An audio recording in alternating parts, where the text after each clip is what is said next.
ഇടുപ്പുവേദനയെ തുടർന്ന് ആശുപത്രിയിൽ എത്തിയ യുവാവിന്റെ എക്സ്റേ റിസൾട്ട് കണ്ട് ഞെട്ടി ഡോക്ടർമാർ. പാകം ചെയ്യാത്ത പന്നിയിറച്ചി കഴിച്ച യുവാവിന്റെ ശരീരത്തിൽ മുട്ടയിട്ട് പെരുകിയ നാടവിരകളാണ് എക്സ്റേ റിസൾട്ടിൽ തെളിഞ്ഞത്. ഫ്ലോറിഡയിലെ ഏജൻസി വിഭാഗത്തിലെ ഡോക്ടർ സമൂഹമാധ്യമങ്ങളിൽ പങ്കുവച്ച സ്കാൻ ചിത്രമാണ് ഞെട്ടിക്കുന്ന രോഗാവസ്ഥ പുറത്തുകൊണ്ടുവന്നത്. ഇടുപ്പിലും കാലുകളിലുമായി ചെറിയ അരിമണികൾ പോലെ എണ്ണിയാലൊടുങ്ങാത്ത നാടവിരകളാണ് യുവാവിന്റെ ശരീരത്തിലുള്ളത്. ഏറ്റവും ഭയപ്പെടുത്തിയ എക്സ്റേ എന്ന് വിശദമാക്കിയാണ് ഡോ. സാം ഗാലി സ്കാൻ ചിത്രം പുറത്തുവിട്ടിട്ടുള്ളത്. പാകം ചെയ്യാത്ത പന്നിയുടെ പച്ചയിറച്ചി കഴിച്ചതോടെയാണ് നാടവിര യുവാവിന്റെ ശരീരത്തിലെത്തിയത്. യുവാവിന്റെ ശരീരത്തിൽ മുട്ടയിട്ട് നാടവിര പെരുകുകയായിരുന്നു. ഇതിനു പിന്നാലെ ശരീരകോശങ്ങളിലേക്കും നാടവിര അതിക്രമിച്ചു കയറി ശരീരകലകൾ നശിപ്പിക്കുകയും യുവാവിന് ഇതിനു പിന്നാലെ അണുബാധയുണ്ടാവുകയുമായിരുന്നു.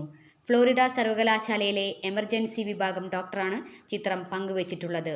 എക്സ്റേയിൽ ചെറിയ അരിമണികൾ പോലെ കാണുന്ന നാടവിരകൾക്ക് യുവാവിന്റെ ശരീരത്തിൽ എവിടെ വേണമെങ്കിലും സഞ്ചരിക്കാനാകും. തലച്ചോറിലും നാഡീവ്യവസ്ഥയെയും നാടവിര ബാധിക്കുന്നത് അപകടകരമായ സാഹചര്യമാണെന്നും ആരോഗ്യ വിദഗ്ധർ മുന്നറിയിപ്പ് നൽകുന്നു. തന്റെ ശരീരത്തിലെമ്പാടും നാടവിരകളുണ്ടെന്ന കാര്യം അറിയാതെയായിരുന്നു യുവാവ് ചികിത്സയ്ക്കെത്തിയത്. ഇടുപ്പുവേദന അസഹ്യമായതിന് പിന്നാലെയാണ് യുവാവ് ചികിത്സ തേടിയത്. 2021 മുതൽ പോർച്ചുഗലിൽ വിവിധ ആശുപത്രികളിൽ ചികിത്സ തേടിയ ശേഷമാണ് യുവാവ് ഫ്ലോറിഡയിലെത്തിയത്.